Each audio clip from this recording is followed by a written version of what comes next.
I'll tell you a bit about it as we go.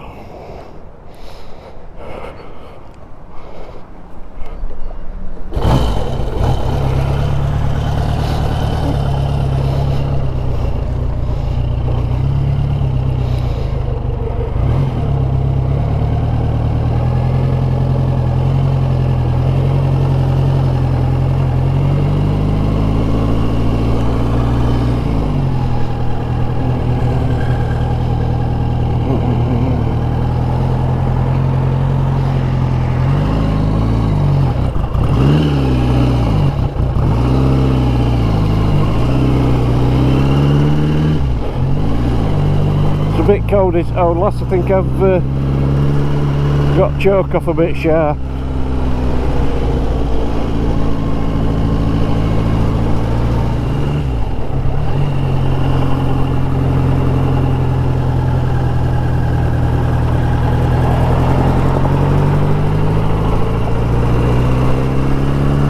Right, we're away this morning. I'm on my little old square forward, which I've finally got back on road. I've been a fair while waiting for petrol tank and what have you and what haven't you. I had some issues with paintwork on it last year, and I've had it away. I've had it re-chrome plated and painted. Well, if you look at a picture of it before, it had what should be chrome were painted silver, and it looked nice enough, but unfortunately it started coming up in little blisters. That lad who painted it said it was chrome pushing through under paint, rust under chrome pushing through onto you know, and like bubbling paint up. Anyway, whether it was or it wasn't, I decided I'd have it chrome plated, so I sent it down to Derby Platers. They did it. I mean, absolutely fantastic job. I mean, it wasn't cheap, it was 600 quid. But anyway, it was an absolutely beautiful job. And it's all coppered up first, nickeled and chromed up at top. It's not this, you know, just chrome straight onto steel, it's coppered and everything. In fact, they do like virtually no polishing on steel, it's all done on copper, you know, they copper it up, and if there's any marks they copper it and fill all marks in, and then nickel it and copper it. Anyway, it took them 3 months to get that done. Then I struggled finding somebody to paint it. The lad who normally paints for me, I mean, there's no two ways about it, does an absolutely fantastic job.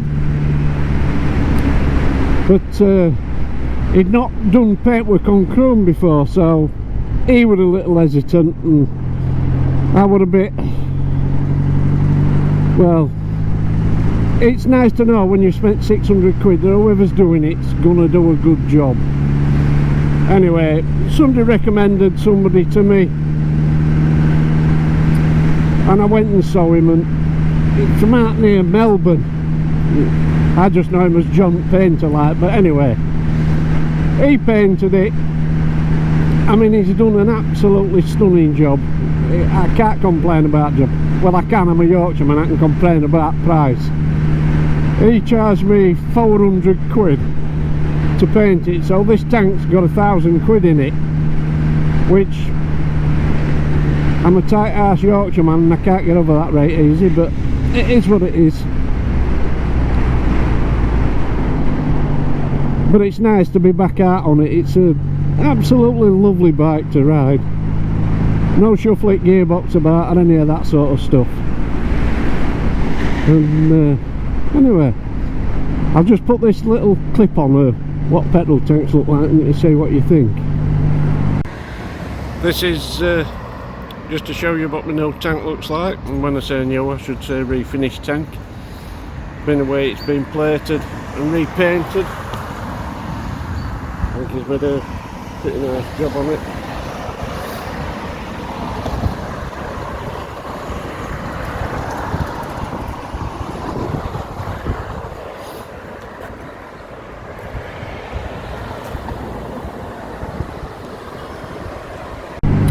I think it looks bloody lovely like, but anyway, So that's where we are with this. We've not been, I don't know, it's been a bit of a funny year. My wife's retired and whatever you want. You don't seem to have done as much biking as what I'd like to have done. So I haven't had as many videos out.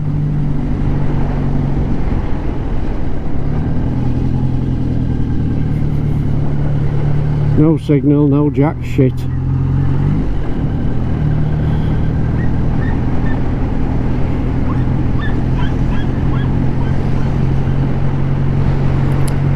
Anyway, I've been using my Commando and that sort of stuff, but my knee's been taking toll for it. I mean, make no mistake, it's one of my favourite bikes, is that Commando.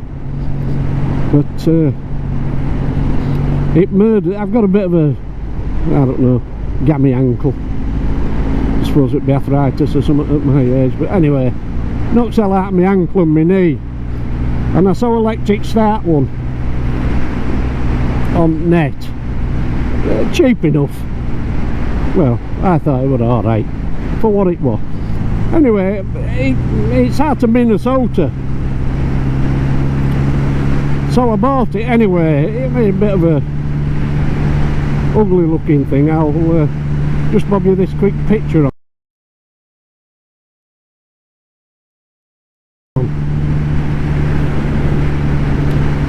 As you can see, it's got a little back wheel and a right fat tyre. Anyway, the lad who I bought it off had already got rid of back wheel and put a standard size back wheel in it. But whoever had done it had chopped mudguard in half, so half at mudguard were missing, what odds all number plate and what have you and what ain't you. And because at width at back tyre they'd had to cut half at chain guard off. Anyway, I got it stripped down, or mostly stripped down, and when I started cleaning it, the frame is like, well, I hadn't even painted frame, I've left it as it was. The clock shows it's got 4,450 miles, something like that, on its back. And I thought, well, it can't possibly be true. Anyway, I've got it in bits, and even painted frame, and the frame's really, really good. Well, to be quite honest, I haven't actually done anything at the bike other than partially strip it, changed a lot of oil seals and so on and so forth, cleaned everything and rebuilt it.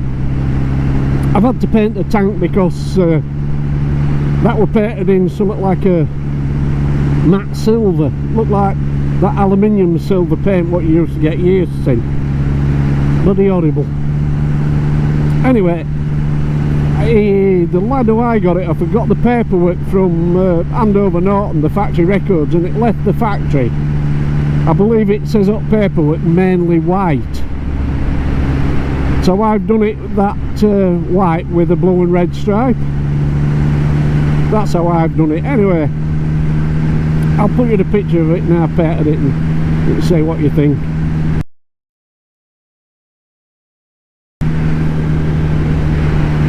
Couple of weeks and I should be out on it and have a little ride on it, see what it's like. I'll do a vid on it. I've actually had it started, but it's a little bit smoky. Well, that might be because it's not been run for ever and a day. You know, I don't know when it will last run. I know it has a sticker under the seat which tells you when it will last. I would imagine equivalent to an American MOT, American Dakota Safety Department of Safety sticker under the seat, and that's from 1978. So whether that was last time it was used, I've no idea. But anyway, when I started looking round at this bike and what have you and what ain't you, the mileage might be right on it. It's still on the original Speedo cable because the Stamp Smiths Industries and all that sort of stuff. Everything on it is just bog standard. bar for, like I say, back end which had been chopped off.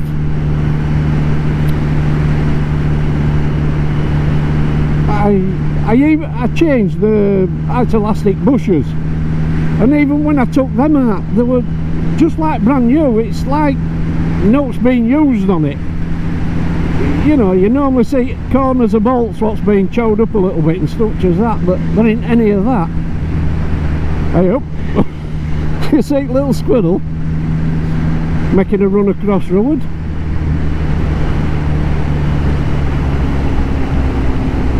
Anyway, I'm quite pleased with it. I mean, like I said, it was a bit smoky at right hand cylinder, but when you prime your chain case, you tip a pint of oil into rocker box of a right hand side inlet valve, and that from there it drains down into timing case. So basically when you start it, timing case it's empty. Well, whether some of that went out valve guide and that's what's making it smoky, I'm not so sure, but I'll run it for a bit and see if it settles down. If not, I'll have to pull the top end off it, and I'm suspecting it's valve guide stem seals what's they've probably perished away or something. It may have stood for that long. But anyway, we'll just see what it does. It might just stop smoking, you never know, I might be that lucky. Start, so that should make it a bit easier on my old knee and ankle. I mean, electric start was seized up solid. I understand they always were not very good, because when you tilt carbs, a lot of petrol ends up at the end of them and washes grease out of them, and of course they're only running on bushers, they're not running on bearings. I don't like that. Anyway, I cleaned it up, freed it up, and it starts it alright anyway. But I think what I'll do is a bit later in the year, when I ain't got so much to do, I might buy one of them, I can't remember them, they fitted them to early Harleys, I can't remember the name of it. Anyway, you can buy them on net as a copy, and I think they're about 80 or 90 quid. I might buy one of them and see if I can convert it. They're a four brush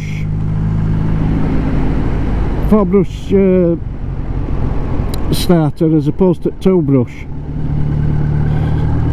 That's not really how I meant to say it, am I? It's got 4 coils in it, 4 windings as opposed to 2, so it's a lot more powerful. Anyway, it'll be what it'll be.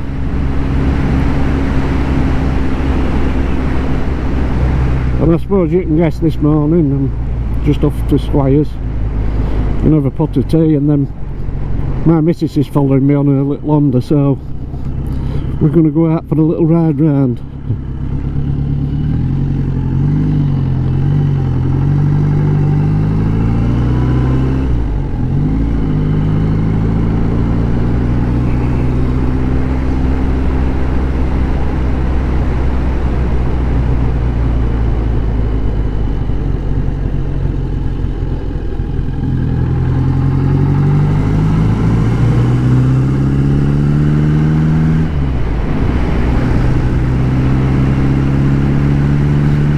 Anyway, we're nearly down at Squires now, so I'll just thank you for watching, and I'll see you on the next ride.